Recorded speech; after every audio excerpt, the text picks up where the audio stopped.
Certo, então eu vou começar a apresentação antes de fazer as perguntas, né? Então, hoje, 5/10/2020, né, estou aqui para entrevistar um dos grandes nomes da teoria decolonial antirracista e lesbofeminista atuantes na América Latina, Oti Curiel. Né? Inicialmente, gostaria de solicitar a ação da Oti para que a entrevista seja divulgada pelas mídias do programa de pós-graduação em História da Universidade do Estado de Santa Catarina e que ela seja transcrita para uma eventual publicação em revista acadêmica. Você concorda? Não tem problema. Certo. Então, eu gostaria também de agradecer a disponibilidade, né, para essa conversa virtual. Sabemos que a gente está passando aí por um momento de crises, especificamente a Covid-19, que já causou cerca de 26 mil mortes na Colômbia, né, mais de 140 mil no Brasil, mais de 1 milhão de mortes no mundo, e a gente está vendo extremista retrógrada, né, que tem tentado a qualquer custo retirar todos os nossos direitos, inclusive o direito à saúde, né, e nesse momento, vozes tão importantes como a sua, Oti, são extremamente... Então, agradeço profundamente o tempo concedido para essa atividade. Né? A uma atividade pela invitação. Grata. Essa atividade está sendo desenvolvida na disciplina de História do Tempo Presente, Teoria e Historiografia, ministrada pelo professor Rogério Rosa Rodrigues, no programa de pós-graduação em História da Universidade do Estado de Santa Catarina.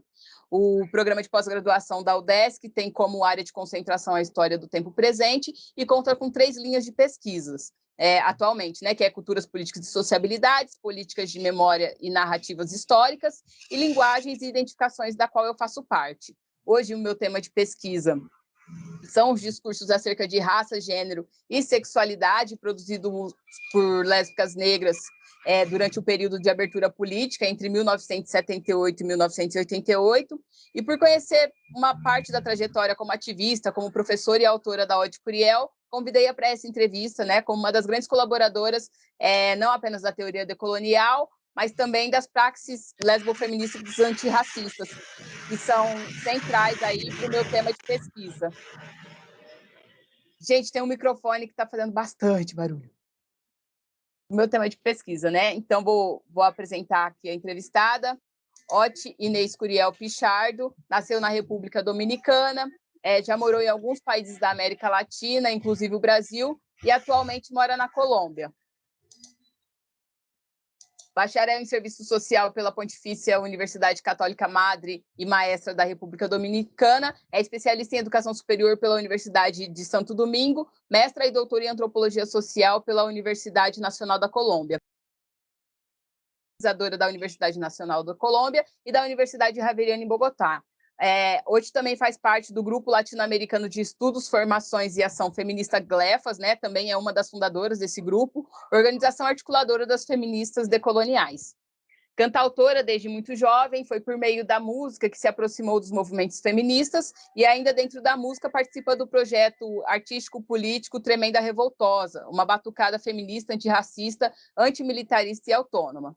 Oti Curiel tem diversos artigos acadêmicos e entrevistas publicados e 2 livros, né? É o Patriarcado ao Desnudo, 3 Feministas Materialistas, publicado em 2005, em parceria com a Julie Fauquet, com traduções de 3 feministas materialistas da França e da Itália, e La Nación Heterossexual, Análise do Discurso Jurídico e El Régimen Heterossexual desde la Antropología de la Dominación, de 2013, né? Onde, por meio da análise do processo constituinte, que vai resultar na Constituição colombiana de 1991, ela reflete um pouco sobre como a heterossexualidade é um regime compulsório que atravessa a cidadania.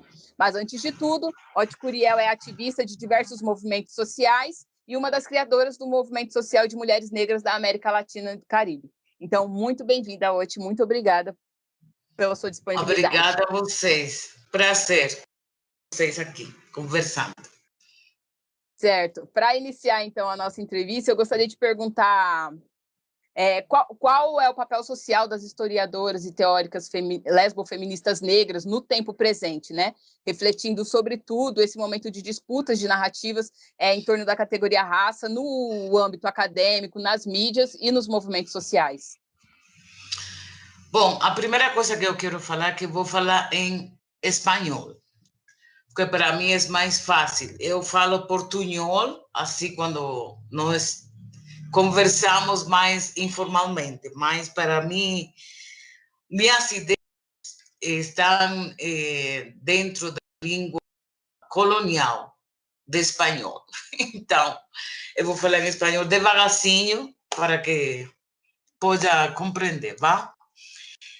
Bueno, yo creo que todas las narrativas alternativas de aquellos y aquellas que no hemos sido parte de la episteme de la modernidad, la gente negra, las mujeres, las lesbianas, trans, indígenas, es importantísimo como parte de la disputa de las narrativas. O sea, la modernidad occidental y la historiografía hegemónica dentro de la modernidad solamente ha escrito una sola historia, es la historia desde los dominadores, desde los colonizadores y posteriormente desde la gente criolla. Entonces yo creo que es súper importante escribir sobre nuestras historias, hablar sobre nuestras historias, reconocer nuestras historias, porque de muchas maneras eso va disminuyendo, digamos, el valor que han tenido la historiografía hegemónica. En ese sentido, el lesbofeminismo a nivel general ha sido una corriente importantísima dentro del feminismo que ha colocado la heterosexualidad obligatoria y el régimen de la heterosexualidad como parte de los regímenes de opresión históricos coloniales que hemos tenido. Obviamente yo creo que hay también dentro del feminismo diferentes tendencias, ¿no? No todas las lesbianas feministas somos iguales, algunas tenemos un compromiso no solamente con acabar el régimen de la heterosexualidad, sino también con todos los sistemas de opresión como es el racismo, como es el clasismo y un enfrentamiento con las políticas neoliberales que nos afectan fundamentalmente a quienes somos lesbianas negras, pero también a otras lesbianas que no tienen privilegios de clase, que no tienen privilegios de nacionalidad, etc. Entonces, en ese sentido, yo creo que un lesbofeminismo antirracista, sobre todo, hecho sea por mujeres negras o por otros sujetos, es importantísimo para poder entender precisamente la imbricación que existe entre el régimen de la heterosexualidad con otros sistemas de opresión como es el racismo, las políticas neoliberales, el despojo que en este momento está aconteciendo en la mayoría de los países y más en esta situación de COVID,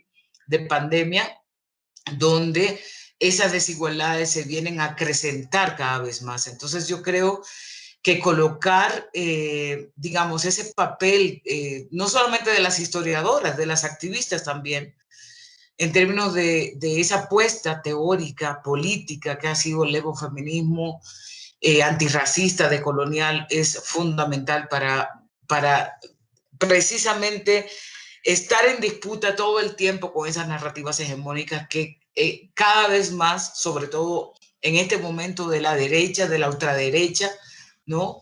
Que está siendo cada vez más lesbofóbica, transfóbica, misógina. Yo creo que es importantísimo el rol que tenemos nosotros ahí para colocar, digamos, esa otra narrativa desde nuestros lugares de enunciación. Certo. E na sua experiência individual, né, como lesbo-feminista negra, e coletiva também com outras lesbo-feministas, né, muitas delas ativistas, como essas experiências contribuíram para as formulações, né, das suas reflexões sobre lesbo-feminismo decolonial antirracista? Mira, yo creo que el primer salto político que hemos dado, la que no hemos llamado lesbianas feministas, que tenemos además una trayectoria sobre el antirracismo, porque yo no puedo separar, en mi caso particular, el lesbofeminismo del antirracismo. Ambos sucedieron al mismo tiempo. Y tampoco, por ejemplo, puedo separar mi lucha política frente al militarismo o frente a las políticas neoliberales. Todo ha sido al mismo tiempo. Y una de las cosas que fundamentalmente las negras y las indígenas y lesbianas feministas de América Latina y el Caribe hemos colocado es que no podíamos continuar con un lesbianismo feminista que se limitara solamente a la identidad, a reivindicar la identidad, el reconocimiento de la identidad lesbiana, que es importantísimo, ¿no?, para nuestra acción política, pero que nosotras entendíamos que no era posible pensarnos como lesbianas feministas sin articular el tema de raza, el tema de clase, el tema de nacionalidad, el tema migratorio, etcétera, porque para nuestras vidas eso va todo junto. Pero además, una apuesta lesbo-feminista que solamente se queda en la identidad lesbiana es una apuesta limitada para poder confrontar, digamos, los diferentes sistemas de opresión. O sea, yo como lesbiana feminista negra siempre he tenido desde el principio una apuesta por derribar todos los sistemas de opresión, no solamente uno, como el régimen de la heterosexualidad. Entonces, yo creo que eso permitió, y además yo creo que en los últimos encuentros lesbo-feministas que hemos desarrollado en América Latina y el Caribe, eso se vio claro. Somos fundamentalmente las lesbianas negras, las lesbianas indígenas, quienes hemos llevado una formulación distinta a superar esa política de identidad. Obviamente, la política de identidad es muy importante, reconocernos lesbianas feministas, colocar, digamos, nuestras apuestas ahí es súper importante, no solamente en el movimiento lesbo-feminista, sino en el feminismo a nivel general, en el movimiento antirracista, en otros movimientos sociales ha sido fundamental. Entonces, es precisamente desde este lugar de enunciación que lo que yo soy, es decir, lesbiana feminista, afro-caribeña, con una apuesta política que es mucho más compleja y mucho más integral, que no se limita solamente a decir yo soy me siento orgullosamente lesbiana. Yo creo que eso es importante para nuestra dignidad, ¿no? Pero no es suficiente. O sea, nuestra apuesta no es solamente por el reconocimiento y mucho menos el reconocimiento del Estado. Es un Estado totalmente, es parte, digamos, de las instituciones jurídico-políticas más fuertes que tenemos y es tal vez la institución jurídico-política que establece los sistemas de opresión. O sea, el Estado es responsable de establecer el régimen de la heterosexualidad, el racismo, las políticas neoliberales, el despojo, y en ese sentido nuestra apuesta, como ya dije, es una cuestión para derribar todos los sistemas de opresión, todos. O sea, yo creo, una de las apuestas que nos enseñó el feminismo negro, y que el feminismo decolonial viene y retoma y complejiza esto. Esto significa que esta lucha no es solamente de lesbianas feministas negras, es una lucha de todo y de toda persona que quiera un proyecto de liberación que realmente contribuya a derribar todos los sistemas de opresión, de poder, de raza, de clase, de sexo y sexualidad. Certo. Focando um pouquinho mais agora na decolonialidade, né, quais as potencialidades, né, da decolonialidade refletir as experiências do cotidiano, né? Quais problematizações, na verdade, de forma mais qualificada, são permitidas pela teoria decolonial, que outras categorias disponíveis não permitem?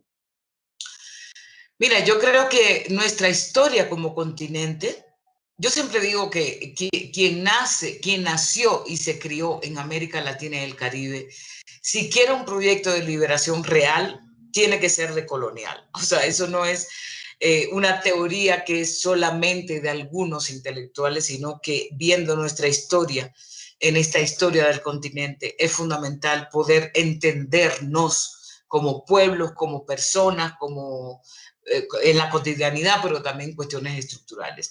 ¿Qué es lo que plantea fundamentalmente la teoría de la decolonialidad? Primero, que esta narrativa de la historiografía que se hizo desde la lógica hegemónica que nos dijo que Europa era el centro de todo, del saber, del ser, del querer, etcétera, que impuso ciertas cuestiones como por ejemplo la religión judeocristiana, ¿no? Que impuso una serie de instituciones como el Estado Nacional, como la República, como las lógicas de los derechos humanos, por ejemplo, ¿no? Todo esto es parte de la colonialidad, ¿no? Todas las jerarquías que hoy todavía existen de raza, de clase, etcétera, también forman parte de la colonialidad. Es decir, empezó en 1492, pero hay una secuela de ese colonialismo que lo tenemos al día de hoy. Si vemos, por ejemplo, los efectos de la pandemia, vemos que a quienes más está afectando la pandemia, aunque empezó en Europa y aunque empezó afectándola a la gente blanca y con posibilidades económicas porque eran la gente que viajaba, hoy vemos que la mayoría de nuestros países, precisamente, ¿a quienes está afectando más la pandemia? A la gente negra, a la gente campesina, a la gente afro, a la gente indígena, a la gente popular, de las favelas, por ejemplo, ¿no? Porque son históricamente quienes no han tenido la posibilidad de acceder a los servicios básicos como la salud, la educación, etcétera. Entonces, cuando vemos ese trayecto, ¿no? Que empieza en 1492, pero que hoy todavía se mantiene y además se fortalece. O sea, el problema que tenemos hoy con el tema de la tierra en nuestros países es una cosa terrible. En Colombia, por ejemplo, que ustedes saben que tenemos un conflicto armado de más de 60 años, uno de los problemas centrales de ese conflicto que continúa es la tierra. O sea, cómo no hay un acceso a la tierra por parte de los campesinos y aquellos y aquellas que luchan para que la tierra, que no es una mercancía para estas poblaciones, sino que es parte del tejido social, ¿no? Lo asesinan. Hoy tenemos una cantidad impresionante de masacres en Colombia, pero eso lo podemos ver en Centroamérica, lo podemos ver en Brasil con la Amazonía, ¿no? Es decir, que hay una situación donde la desigualdad social fundamentalmente se fortalece. ¿Qué es lo que nos permite entender la decolonialidad, la teoría decolonial en ese sentido? Primero, que esto no pasa ahora, sino que es un continuo histórico que tenemos y que además es histórico. Y cuando es histórico quiere decir que podemos modificarlo, no es nada natural, sino que es una cuestión que se ha impuesto históricamente, ¿no? Entonces, cuando estamos hablando de una posición decolonial, estamos diciendo, tenemos la posibilidad de cambiar el curso de nuestras historias, de esas desigualdades, etcétera, ¿no? Entonces, eso es el cotidiano, pero también es en términos estructurales, o sea, la teoría decolonial empieza a pensar, ¿no?, cómo esta articulación entre colonialismo, el capitalismo y todo lo que es la modernidad occidental, la gente pensando que todavía la utopía es ser europeo y norteamericanos. Vamos a ver ahora qué pasa con China, que se está convirtiendo, digamos, en otra potencia mundial, pero digamos, lo que nos permite es analizar en qué lugar estamos nosotras y nosotres, ¿no? En esta, digamos, articulación de opresiones, ¿cuáles son las posibilidades que tenemos, que son muchas, de descolonializarnos? Y eso, por ejemplo, los pueblos indígenas, los pueblos negros, nos han enseñado mucho eso. Hay una vida, hay una política para la vida, para la muerte, desde sembrar en tierras colectivas, desde no asumir un consumismo como el capitalismo neoliberal nos ha impuesto, ¿no?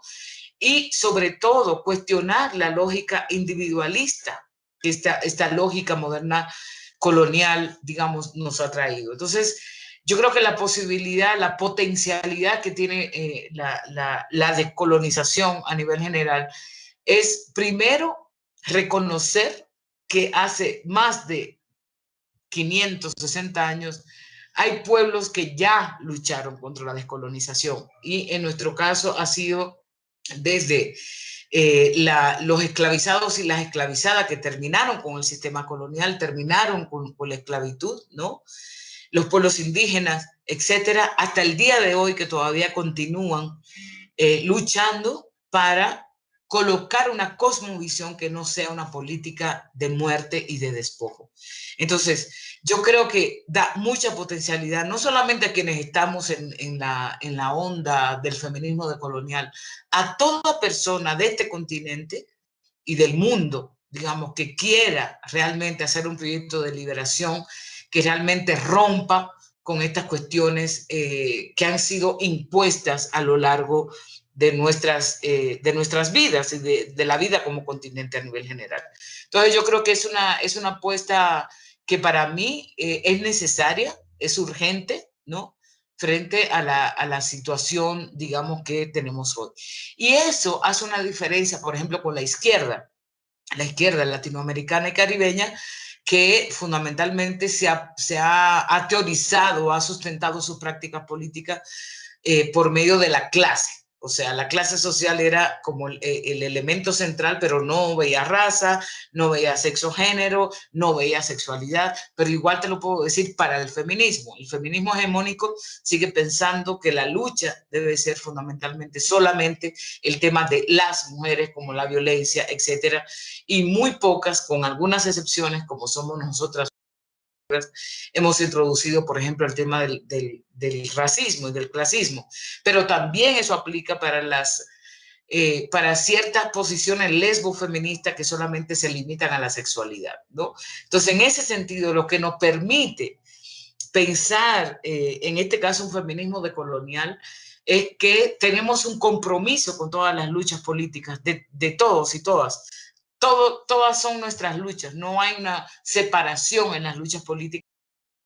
Este proyecto es y debe ser de sujetos múltiples, no solamente segmentada como la izquierda, la clase, las mujeres, el tema del feminismo o los indígenas, el tema étnico. Yo creo que lo que apunta es a un proyecto de liberación que realmente no sea fragmentado, sino que sea articulado leyendo la realidad social, porque la realidad siempre es una cuestión articulada, nunca es, por más que querramos hacer esfuerzos metodológicos y teóricos, ¿no? Eso yo diría sobre la decolonialidad. Eu quero ainda voltar um pouco nessas cosmovisões de Abya Yala, mas antes eu queria fazer uma pergunta ainda sobre uma pergunta que está mais ligada ao campo acadêmico, né? O estudo e tal, a teoria. A gente está vendo atualmente a interseccionalidade e a consubstancialidade, que as duas teorias têm ganhado espaço e, ao mesmo tempo, vem recebendo muitas críticas, né? Tanto acadêmicas quanto dos movimentos sociais. Daí eu queria que você falasse um pouco sobre os limites dessas teorias e quais alternativas formuladas por negras e lesbo-feministas antirracistas se apresentam frente a elas, né? Yo creo que la interseccionalidad no es solamente una cuestión teórica. El peligro de la interseccionalidad es que precisamente tiene que ver con la acción política y esa es mi mayor preocupación. A ver, voy a explicarlo para que se pueda entender. Antes de aparecer el concepto de interseccionalidad de Kimberly Crenshaw, ya algunas feministas negras habían propuesto, digamos, una serie de conceptos, ¿no? Una de ellas, las primeras, fue la Río Combahee, el colectivo Río Combahee en Estados Unidos en 1978, que eran activistas. Y en su declaración, que son las que formulan lo que hoy conocemos como feminismo negro, en esta declaración del 78, ellas dicen que tienen un compromiso con las luchas contra el racismo, contra el sexismo, contra el heterosexismo, etcétera. Que además no pueden ser separatistas en el sentido de que, aunque reconocen que la mayoría de los movimientos, por ejemplo, mixtos, negros, ¿no? Muchos hombres son sexistas y que también en el feminismo muchas mujeres son racistas, ellas están comprometidas con una comunidad, la comunidad negra en Estados Unidos. A eso ya le llamaron el eslabonamiento de las opresiones, ¿no? Ahí está en el internet, pueden conseguir la declaración. Luego, más adelante, Patricia Hill Collins, que es una epistemóloga, que creo que en Brasil se conoce bastante, ¿no? Ella viene a hablar de la matriz de opresión y lo que Patricia Hill Collins propone es fundamentalmente cómo eso del racismo, el sexismo, el clasismo, la lesbofobia, tiene una serie de elementos que hay que considerar de eso, como por ejemplo cuestiones estructurales como el Estado, como las leyes, ¿no? pero también cuestiones subjetivas. Es decir, esa imbricación en la gente también afecta la cuestión subjetiva, pero también hay una serie de burocracias o políticas de vigilancia, por ejemplo, que se desarrollan con base a esa matriz de opresión. Es decir, lo interesante de Patricia Hill Collins, que es la propuesta que me gusta a mí, de hecho, es que presenta cómo esa matriz de opresión tiene elementos subjetivos, pero también elementos estructurales, ¿no? Siempre nos tenemos que mover en el campo de lo subjetivo y de lo estructural como elemento fundamental. Es después, en el 94, que Kimberlé Crenshaw propone el concepto de interseccionalidad. Entonces, veamos la historia del concepto. Kimberlé Crenshaw lo que hace es un informe frente a un, José le llama relatorio, ¿no? Frente a la necesidad de que la ley, que solamente cuando se hablaba de la ley y hablaba de mujeres, solamente se consideraba la cosa de género, la cuestión de género, y cuando se hablaba, por ejemplo, de la población negra, fundamentalmente se hablaba en términos masculinos. Por tanto, las mujeres negras no existían. Entonces ella propone el concepto de interseccionalidad en el sentido de que era necesario articular la cuestión de género y raza, que fue lo primero que ella trabajó, ¿no? En ese momento no había trabajado clase, sexualidad, no, no. Yo no, este concepto para mí es importante en el ámbito liberal, y por eso yo siempre he dicho que es una propuesta liberal. ¿Por qué? Porque el concepto de interseccionalidad es más bien una categoría descriptiva, describe, ¿no? Pero no es una categoría de resistencia, por ejemplo, ¿no? Que sí es el eslabonamiento de las opresiones o que sí es la matriz de opresión. Cuando tú entiendes cómo se articula esa matriz, ¿no? Entonces tú ves cómo históricamente se ha conformado la raza, se ha conformado la clase, etcétera, pero la interseccionalidad no permite eso. Sencillamente permite describir. Y eso, describir, ya sabemos que lo van a hacer las ONGs, lo va a hacer el Estado, lo va a hacer el Banco Mundial, lo va a hacer el Fondo Monetario Internacional, diciendo que además hay mujeres que son negras, que son indígenas, que son lesbianas, etcétera, pero eso no lleva a nada. Entonces, por eso el concepto de interseccionalidad ha sido tan famoso. Eso es lo que tendríamos que preguntarnos, ¿por qué ha sido tan famoso? ¿No? Precisamente porque no permite, a ver, otra cuestión que creo que es importante. El concepto de interseccionalidad no pregunta por qué, por ejemplo, hay mujeres negras. Y sabemos que mujeres es una categoría que solamente es posible dentro de la lógica, o sea, en la relación de poder. Si no, no tiene sentido. Como negra, también fue el racismo, fue la lógica colonial que concibió, digamos, quiénes eran negros y quiénes no. Como lesbiana, por ejemplo, fue también una categoría impulsada fundamentalmente por la psicología y la psiquiatría. Eso no quiere decir que no la utilicemos como parte de la coalición política y para la resistencia y para todo eso, pero lo ideal dentro de mi propuesta como digamos, feminista decolonial, es que estas categorías desaparezcan, o sea, siempre y cuando desaparezcan los sistemas de opresión. Es decir, si desaparece el racismo, no va a ser necesario que nosotras...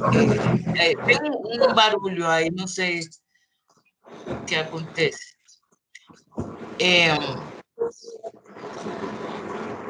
¿Você me está escuchando, Ariana? Estou. Nitidamente. Ok.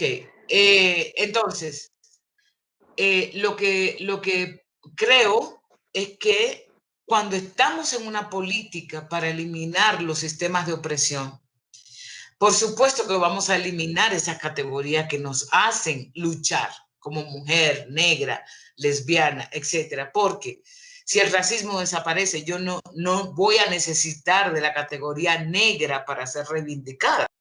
Que yo reivindico la categoría negra para un reconocimiento de mi historia, ¿no? O, por ejemplo, muchas veces reivindico la categoría mujer para ubicar un lugar de la opresión, ¿no? No sé si me voy a entender. La interseccionalidad no se preocupa por nada de eso. Yo sí me preocupo por eso, porque mi política no es sencillamente que estemos reconocidas como negras, como mujeres, como lesbianas, sino que los sistemas de opresión que nos colocan en un lugar de desigualdad desaparezcan, ¿no? Y ese es el problema de la interseccionalidad, que sencillamente es un comodín, es como una carta en la baraja, ¿no? Que acomoda para cierta política políticamente correcta, ¿no? Y lo que tendríamos que preguntarnos es por qué tanta gente utiliza la interseccionalidad para quedar políticamente correcta.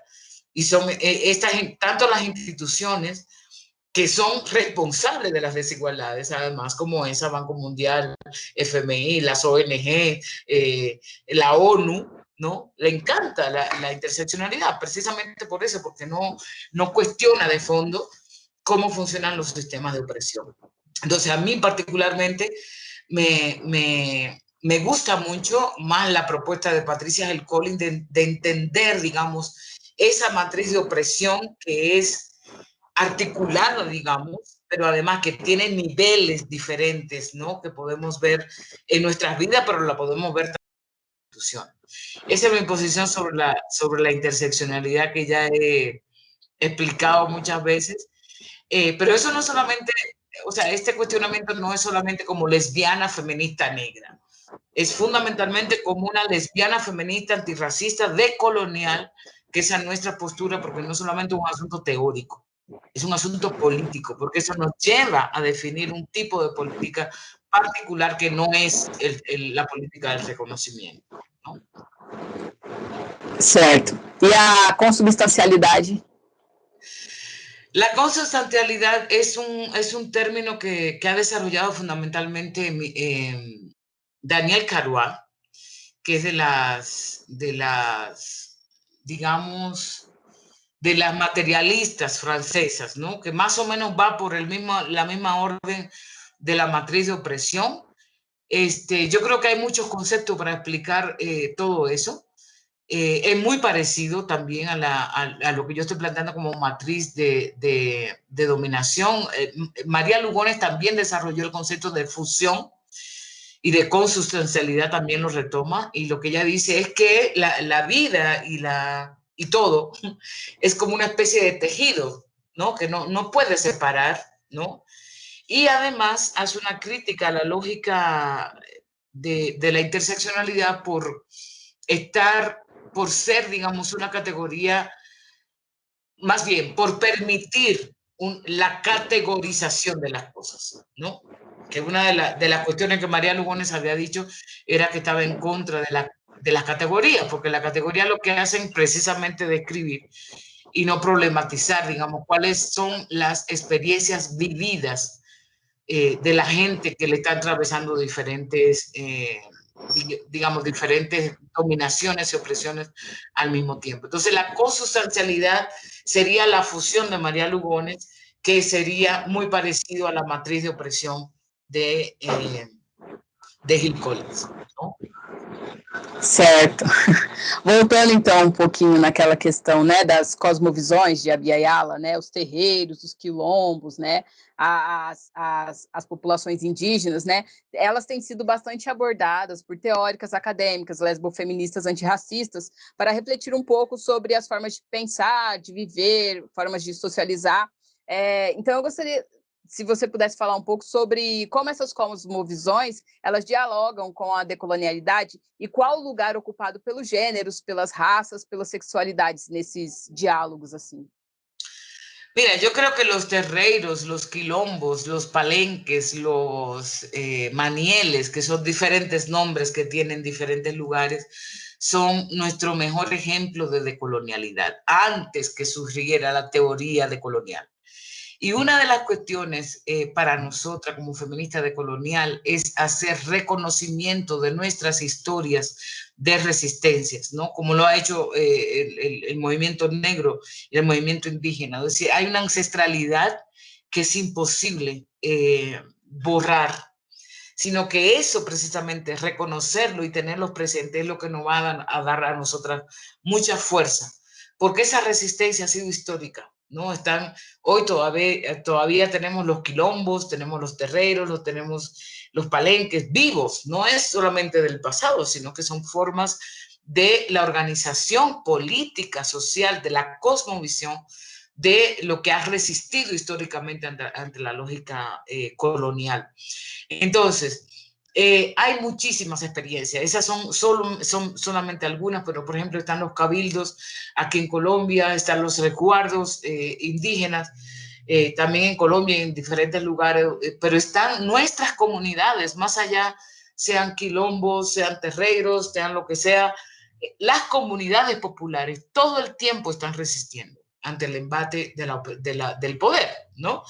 Y además, esos son los lugares donde encontramos la solidaridad, ese es el lugar donde encontramos la comunalidad, es decir, esa oposición a la lógica capitalista, racista, ¿no? Lo encontramos en lugares donde vive la gente popular, ¿no? Que en general es gente negra, es gente indígena, es una lesbiana popular, o sea, están ahí. Por eso, a pesar de ese colonialismo tan violento, a pesar de esta colonialidad tan violenta, todos los días tenemos resistencia por parte de nuestro pueblo. Y eso es lo que digamos, la decolonialidad implica, por un lado, reconocerlos como esas resistencias cotidianas que están todos los días, pero además eso significa que ahí también se teoriza, ¿no? No solamente son las personas individuales, intelectuales que teorizan, la gente teoriza todos los días, y reconocer eso como teoría es parte importante de la decolonialidad. O sea, yo creo que nosotras, hoy, feministas decoloniales antirracistas, no podríamos hacer el pensamiento que tenemos sin esa experiencia, porque esa experiencia ha sido de nuestros, digamos, ancestros, son todos los días nuestra experiencia, ¿no? O sea, todos los días nosotros estamos, no sé si me escuchan porque hay un ruido muy grande, hay un barullo de ahí muy grande, no sé si me están escuchando. ¿Ya todos ven? ¿Me escuchas, Ariana? Hola. Eu estou te escutando bem. Estou te escutando bem. Okay. Está me escutando? Sí, ahora sí. Entonces, yo creo que esas son las maneras, y frente a esta situación que estamos viviendo hoy con la pandemia, que mucha gente se pregunta, ¿qué mundo queremos? Yo creo que hace tiempos que nuestros pueblos dijeron qué mundo debería ser para salvar el planeta. Es el mundo para la vida, es sembrar colectivamente, es compartir colectivamente, es estar en contra de esta lógica individualista, ¿no? Que el capital internacional ha puesto como el paradigma válido. Son nuestros pueblos indígenas, nuestros pueblos negros que nos están marcando el camino hace mucho tiempo. Lo que tenemos que hacer es volver a ver, retomarlo, reconocerlo y practicarlo. Desde la manera en cómo nos sentimos colectivamente, cómo hacemos esas comunidades, no tienen que ser rurales, son comunidades que podemos establecer por vínculos, comunidades que podemos establecer por necesidad histórica para cuestionar toda esta lógica colonial moderna que nos han impuesto históricamente. Yo creo que no es tarde, estamos en un momento muy difícil a nivel del mundo y tenemos que buscar esas claves, ¿no? Y no es hacer algo nuevo, ahí está, hace más de 500 años que está ahí. Entonces hay que volver otra vez a ver cuáles son los aprendizajes que hemos tenido de todas estas cosmovisiones, ¿no? De coloniales, han sido de ahora. Y obviamente eso tiene que ver también con entender cómo el género, la raza, la sexualidad tienen que ser fundamentales dentro de esa construcción, ¿no? Probablemente hay muchísimas comunidades que por supuesto están plagadas de relaciones de poder, de raza, de género, de sexualidad. Bueno, pues hay que trabajarlo, ¿no? Y es el llamado que también nosotros hacemos. Yo sobre el tema del separatismo, por ejemplo, yo fui separatista lesbiana feminista, fui separatista negra, fui separatista, qué sé yo, autónoma frente a las institucionales. Hoy yo me estoy cuestionando eso porque es cierto que la mayoría de los hombres de cualquier comunidad tienen mucho poder todavía, pero no todos son patriarcas en el sentido de que no poseen la tierra como los blancos o no poseen ciertos modos, ciertas producciones, ¿no? Yo creo que eso significa, es decir, todas estas cosmovisiones, todas estas prácticas de comunidad tendrían que abordar las desigualdades de género, de raza, de sexualidad dentro de las comunidades, donde participan los hombres, donde participan las mujeres, la gente trans, las lesbianas, los niños, las niñas, la gente joven. O sea, ¿cómo pensar, no? En vez de continuar con la lógica que impone la cooperación internacional o las ONGs de hacer proyectos solamente separados de mujeres o separados de lesbianas, ¿cómo volvemos entonces a la comunidad? Bajando también los problemas internos de la comunidad, no necesariamente separadas del resto, que eso ha sido un aprendizaje fundamentalmente del feminismo blanco, ¿no? O sea, aprendimos eso del feminismo blanco. Bueno, yo creo que tenemos oportunidad en este momento de revertir eso y empezar a pensar entonces en esas comunidades que están atravesadas por relaciones de poder, pero que tenemos la posibilidad que en esa propia comunidad se desarrollen procesos formativos, de acciones políticas, ¿no? Que cuestionen también estas lógicas de desigualdades que hay por raza, por género, por sexualidad. Yo creo que continuar con la lógica separatista es continuar con una lógica colonial del feminismo que nos enseñó eso, ¿no? Y yo creo que todos los movimientos sociales tendrían que abordar estas relaciones de poder de género, raza, sexualidad al interior también de sus movimientos y hacer un compromiso con todos los, con hacer desaparecer, digamos, todos los sistemas de opresión, no solamente lo que yo decía anteriormente, no solamente raza por aquí, género por allá, sexualidad, sino que es una apuesta integral y obviamente es compleja, ¿no? Por eso, porque es integral, pero esa es la propuesta, no hay de otra en este momento. Certo. Quando a gente pensa um pouco nas pesquisas em ciências humanas, né, na América Latina e no Caribe, a gente tem visto que vem crescendo as pesquisas sobre lésbicas negras, né, que elas ainda são pouco trabalhadas nas ciências humanas, mas têm crescido. Então, eu gostaria de saber se você vem acompanhando essa movimentação e se recomenda algo, né, para a gente observar nesse sentido. Sí, yo creo que últimamente digamos, han desarrollado muchísimas investigaciones sobre lesbianas negras, que era pues un sujeto que estaba invisible, ¿no? Y lo bonito de todo esto es que han sido las propias lesbianas negras que lo han hecho, con algunas excepciones, ¿no? Porque yo soy de la que estoy en desacuerdo con que la gente blanca nos venga a estudiar, como ha hecho las ciencias sociales históricamente, no solamente la antropología, las ciencias sociales a nivel general. Y lo bonito de eso ha sido eso, la necesidad de sistematizar una experiencia colectiva que hemos tenido como lesbianas negras, ¿no?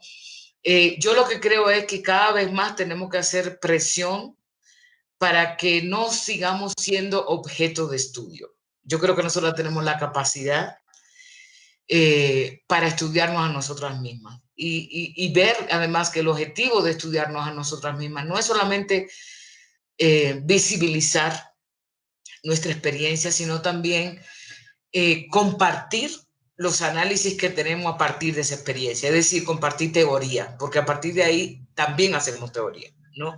No solamente somos los testimonios de quienes vienen a estudiar, sino que a partir de nuestra propia experiencia, y el feminismo negro lo dijo hace mucho tiempo, la experiencia es una fuente de conocimiento.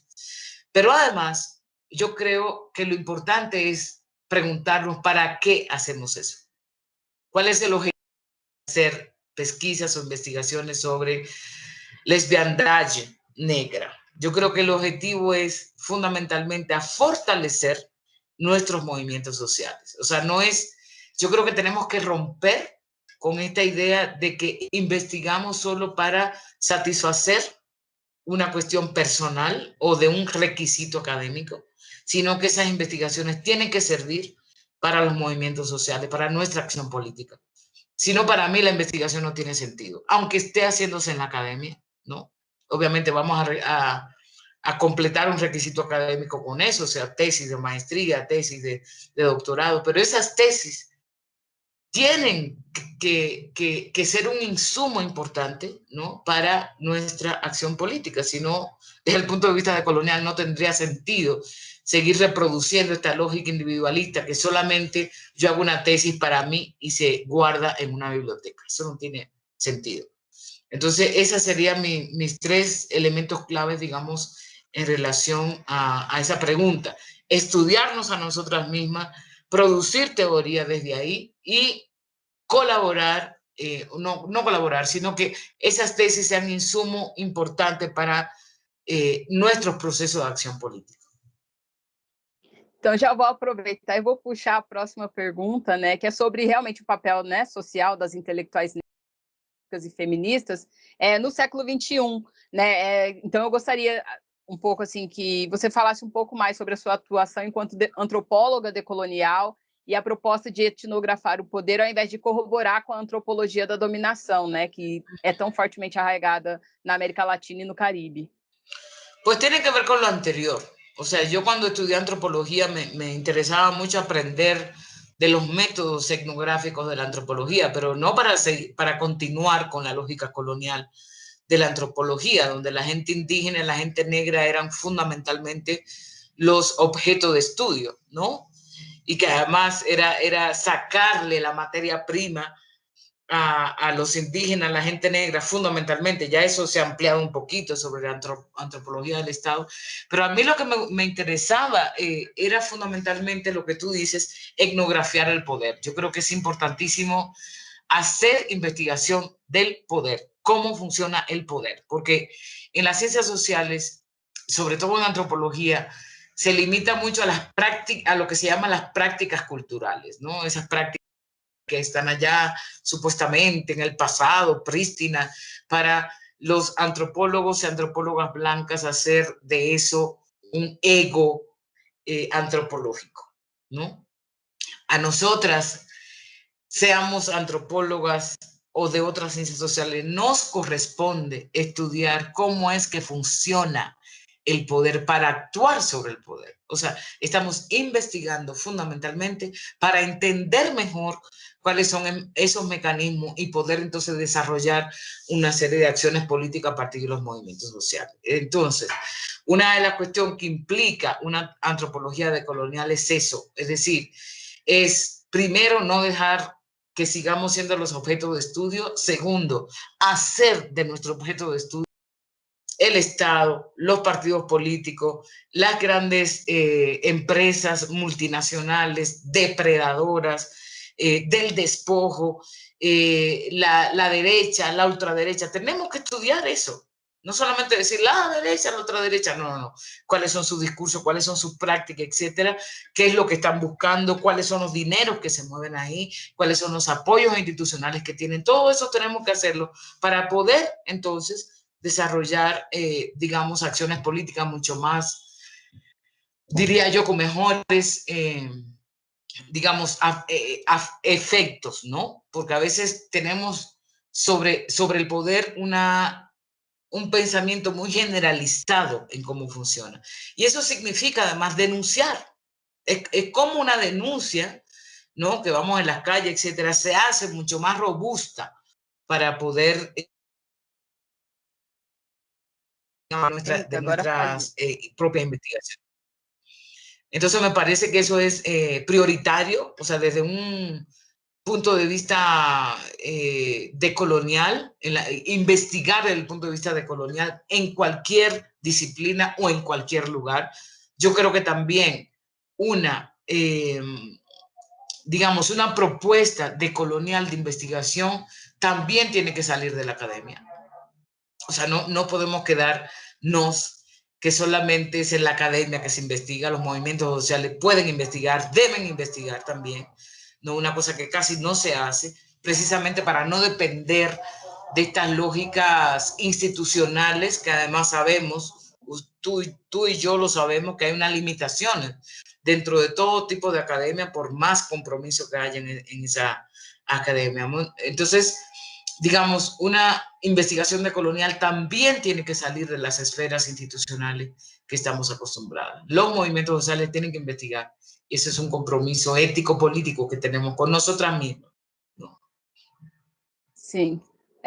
Eu acho que essa pergunta que eu vou fazer agora, ela meio que fecha um bloco, né, sobre a questão da pesquisadora, do decolonial.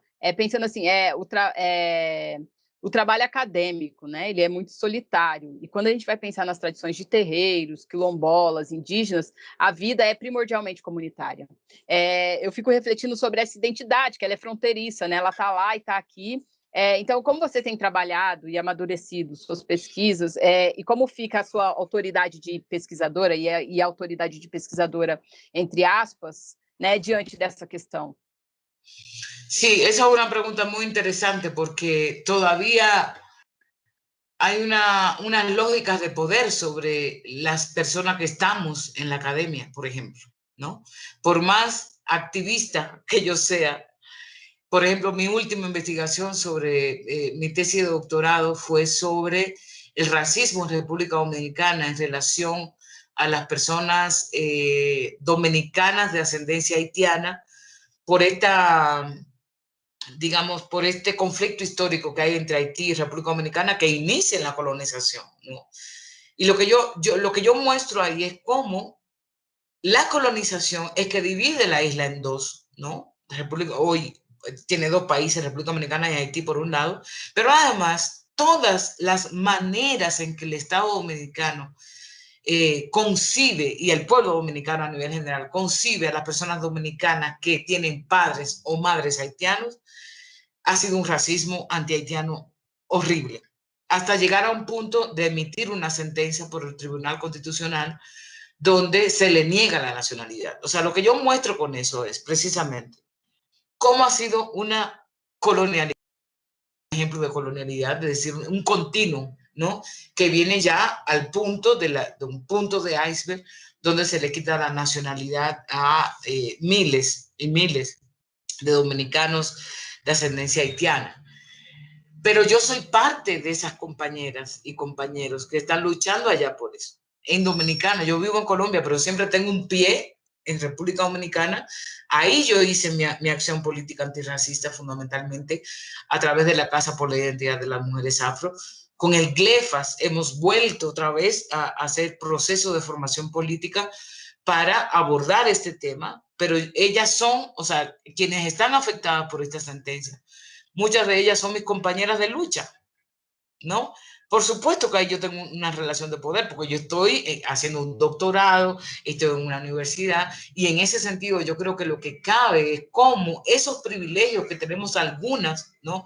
Lo ponemos al servicio de nuestras propias luchas y de los movimientos a los cuales pertenecemos. O sea, yo creo que no todas las afros tienen doctorado, no todas las afros pueden dar clases en la Universidad Nacional, no todas las afros pueden dar clases en la Universidad Javeriana, yo sí puedo. Entonces lo que hago es precisamente ese lugar de, como tú dices, autoridad de pesquisadora, colocarlo entonces al servicio de los movimientos de que yo soy parte. No solamente en Dominicana, en muchísimos lugares, aquí en Colombia también. Entonces, esa es nuestra responsabilidad, ¿me entiendes? Hemos luchado muchísimo, muchos años, para que algunas de nosotras y nosotros podamos entrar a la universidad, porque siempre se nos negó esa posibilidad. Bueno, ahora tenemos la posibilidad, que es lo que vamos a devolver a esa comunidad que, de la cual somos parte. Es nuestra responsabilidad y esa es una posición antirracista y decolonial, ¿no? Saberte que eres parte de una comunidad mucho más amplia y que le a esa comunidad todo lo que has aprendido en el lugar donde estás. O sea, yo siempre digo, yo soy lo que soy gracias a las mujeres afro sobre todo. que conmigo hemos construido históricamente eso, a muchas más, pero fundamentalmente a las mujeres afro, que han sido fundamentales para mí, si no yo no soy lo que soy hoy, ¿no? Y eso es desde mi mamá, mi abuela, mi tía, hasta las compañeras con quienes hemos construido, digamos, parte del movimiento antirracista en Abya Yala. Certo. A América Latina e o Caribe tem uma ampla gama de artistas que partem da decolonialidade, né, para criar, para recriar, para resistir. Como você tem visto o ativismo das lésbicas negras nesse sentido? Creo que una de las cosas maravillosas de este continente es la creación artística. Tenemos una capacidad, a pesar de todo, a pesar de del poder, del dolor, de los asesinatos, yo siempre digo que la esperanza de esta Abya Yala está en el arte, está en la música, está en el baile, está en el poema, ¿no? Porque son las maneras en que históricamente hemos resistido de manera impresionante. Y hoy yo siento que hay una producción maravillosa de gente, tanto de lesbianas, de personas trans, de gente negra, produciendo todo el tiempo, ¿no? Desde la música, desde la danza, desde cuestionando inclusive la lógica de la sexualidad tradicional a través de los movimientos del cuerpo. Y a mí eso me parece fantástico, ¿no? Y está en Brasil, está en Colombia, está en muchísimas partes del mundo incluso. O sea, yo creo que cada vez el arte, digamos, cobra más importancia. Yo vengo de ahí y sé lo difícil que es además vivir del arte, pero de todas formas creo que hay un arte que se está politizando mucho, ¿no? Por parte de la gente, que ha sido siempre, pero yo siento que cada vez más, a ver, yo creo que tuvimos una época de subida, ¿no? Con lo que se llamó la nueva trova, Mercedes Sosa, todos esos cantores, Caetano, Milton, que hubo una época muy importante en épocas de dictadura, etcétera, que fue como un boom de lo que se llamó la nueva trova. Luego se empezó a bajar otra vez. Y luego ahora tenemos como un renacer. Si no, veamos las últimas manifestaciones, marchas que hubo en América Latina antes de la pandemia. Todas en Chile, en Haití, en Dominicana, en Brasil, en Colombia, estaban llenas de arte, ¿no? Entonces, el arte para mí tiene una ventaja y es que toca los corazones más fácilmente que una conferencia, que una charla, que lo que sea, ¿no? Y hay logra una empatía mayor con la gente que no está acostumbrada a hablar de colonialidad o de teoría lesbo feminista, no sé. O sea, hay una cosa ahí del que yo creo que es lo que tenemos últimamente que rescatar, o sea, lo humano de la gente, ¿no? Entonces, yo sí veo que hay un florecimiento de las propuestas, tanto de lesbianas como de gente indígena, de jóvenes populares en los barrios, que está siendo impresionante. Y además, tenemos las redes sociales. Las redes sociales que antes no estaban. Las redes sociales permiten, digamos, una difusión. Hay de todo en las redes sociales, desde la cosa más mierda hasta la posibilidad de difusión también, ¿no? De muchos contenidos. Entonces, yo creo que esa es nuestra esperanza. O sea, tenemos que seguir haciendo arte desde todos los sentidos posibles, de todas las posibilidades, porque yo creo firmemente en eso. Certo. E quais autoras e cantautoras você está lendo ou ouvindo nesse momento, né? Como elas têm mexido assim com as suas reflexões e pensamentos? Bueno, ahora mismo me gusta mucho Lila Downs, porque Lila Downs es una mexicana que también tuvo un pie en Texas, ¿no? Donde ella rescata mucho parte de su historia, que es la parte de Oaxaca, por ejemplo, su parte indígena, y logra hacer una fusión entre esa propuesta contenidos muy claves en México. Por ejemplo, la desaparición de los 43 normalistas en Ayotzinapa, ¿no? O el asesinato de varias de las líderes sociales, o el tema de los feminicidios. Es decir, ella logra, a través de una propuesta musical con unas letras muy poéticas, digamos, hacer un compromiso, ¿no? Desde el arte con esos temas que son fundamentales. Esto es en México. En República Dominicana, pues, mi hermana querida Xiomara Fortuna, que es una cantautora, bueno, que para mí es una de las mujeres que ha mantenido, como una negra además, este rescate a lo que es la propuesta caribeña, ¿no?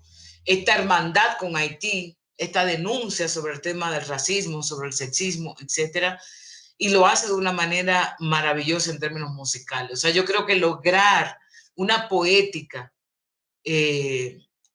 bella, bella para nosotras como negras, no la belleza moderna, blanca, ancestral, y articular eso a temas del día de hoy es fundamental. Y esa para mí son en este momento las dos cantautoras que para mí de verdad son lo máximo que hay. Hay muchas otras bonitas, etcétera. ¿Cómo se llama? Ay, Dios, se me olvidó el nombre. La Mon de Chile, yo creo que está haciendo un trabajo maravilloso también con articular las luchas, digamos, que se están llevando en Chile, feministas, con también sus propias grabaciones, pero también con los propios performances que hace en el escenario, ¿no? Que yo creo que eso es lo que lleva también a una cuestión mucho más interesante de poderla hacer. Pero hay muchas, y sobre todo las que no escuchamos en la radio, que andan por aí que estão fazendo coisas maravillosas, na verdade. Ah, com certeza. A entrevista está chegando ao fim, eu ainda tenho mais uma questão para fazer, mas eu gostaria já de agradecer muito ao Oti, né, essa participação, e pedir aí na sua última fala que, se puder, né, bibliografias, né, o que você acha essencial a gente ler agora, mas a nossa última questão está relacionada, assim, o que a teoria decolonial, antirracista, lesbofeminista, pode trazer para o campo dos estudos da história do tempo presente, né, que é o campo é o foco do programa de pós-graduação daqui. Né? E já pode também se despedir, conversar e tal. Eu acho que o aporte é todo, porque é uma reinterpretação da história mesma, com seus sujeitos, sujetas que antes estavam invisibilizadas. Então, a teoria decolonial antirracista, lesbofeminista, antimilitarista, anticapitalista, coloca no centro o poder complexo. Então, é todo, é revisar a história oficial, a história colonial, e começar a fazer uma outra história. Não, começar não, porque nós sempre fizemos, mas eu acho que temos que fazer isso. O reto fundamental da história crítica do Abya Yala é essa, é fazer uma reinterpretação dos fatos históricos coloniais, colocando a outras verdades, as outras maneiras de compreender os sucessos que a história chama sucessos históricos. Então, isso significa como sucedió, quiénes estaban ahí, quién escribió de esta manera. Eu acho que uma questão fundamental é entender os lugares de enunciação de aqueles que têm escrito a história, não? Colonial. Então, é a proposta da teoria decolonial, antirracista, lesbofeminista, etc, etc, não? Então, é todo, é fazer outra vez, revisar todo. E Y bueno, algunas bibliografías, yo creo que lo que están produciendo compañeras del GLEFAS como Yuderquis Espinosa, Carmen Cariño, María Teresa Garzón, Aymara Yanque, bueno, son varias, ¿no? Yo creo que es, bueno, los escritos de María Lugones, que se conocen más, pero que son claves para poder entender todo esto, son mis recomendaciones en este momento. Yo creo que esas bibliografías, pero también videos, ¿no? Pueden ser. Yo creo que no podemos perder a historia oral. A historia oral para nosotros es fundamental. Pero además de estas intelectuales, no sé qué, a propuesta es voltar a nuestras avós, nuestras tías, nuestras maes, ¿no? Nuestras comunidades, para qué hace mucho tiempo nos están diciendo muchas cosas. Entonces, ¿cómo convertimos y cómo legitimamos esos conocimientos que también son intelectuales? Las intelectuales no solamente estamos en la academia, las intelectuales están fundamentalmente en nuestras comunidades, en nuestras familias, y yo creo que digamos, una apuesta de Colonial tiene que reconocerlas, porque tenemos una deuda con ellas y ellos y ellas también. Essa seria a minha recomendação última. Certo. Muito obrigado, Oti, pelo seu tempo, muito obrigado por essa entrevista, muito obrigado por ter aceitado participar dessa atividade, né? Perguntei se o professor Rogério quer falar alguma coisa. Então, a gente encerra a entrevista por aqui. Assim que eu terminar de transcrever, envio para você dar uma revisada nela, né? Professor, quer falar alguma coisa? Uma coisa é quando uma fala e outra coisa é quando escreve. Exato. Não, eu só queria agradecer, foi um momento importante. Eu acho que para nós, do programa de pós-graduação, para os discentes, para professores e alunos da universidade, professoras, vai ser um momento importante para a gente conhecer um pouquinho mais o trabalho da professora e ativista, e a partir dele tentar estabelecer diálogos mais profícuos. Eu agradeço muitíssimo. Agradeço a vocês, Ariana, pelo convite, por todo. A próxima vez eu espero falar português melhor. O que acontece é que eu estou muito cansada hoje para pensar em português, mas espero que as próximas vezes seja possível. Muito obrigado, espero que vocês todas e todos estejam muito bem. Por favor, cuidar-se.